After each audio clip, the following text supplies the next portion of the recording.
Když si přátelé Denny a Taník, podcast kontroverzní, sláva upadla. Denny zradila, diagnózu zveřejnila, Tadeáš v slzách, důvěra ztracená. Ach šubě Denny, proč je tak zlá? Tadeáše zradila, přátelství zmařila, rodinu i jeho samotnýho pošpinila. Tadeášovo srdce na kusy roztrhala. Simona přišla, Tadíka nahradila, ve sporech s Denny krádeže vyzradila. Poličky prázdné, přátelství ztracené, na sociálních sítích životy zmařené. Ach šubě Denny, proč je tak zlá? Tadeáše zradila, přátelství zmařila, rodinu i jeho samotnýho pošpinila. Tadeášovo srdce na kusy roztrhala.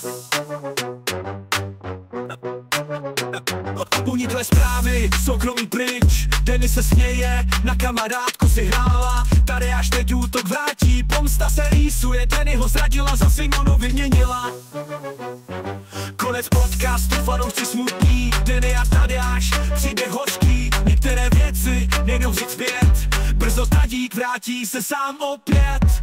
Ach šubě Denny, proč je tak zlá? Tadeáše zradila, přátelství zmařila, rodinu i jeho samotnýho pošpinila. Tadeášovo srdce na kusy roztrhala. Své problémy pouze zvládne, šubě Denny a její zrada zůstane. Průkopnice ve světě kontroverze, posunuje a porušuje všechny meze.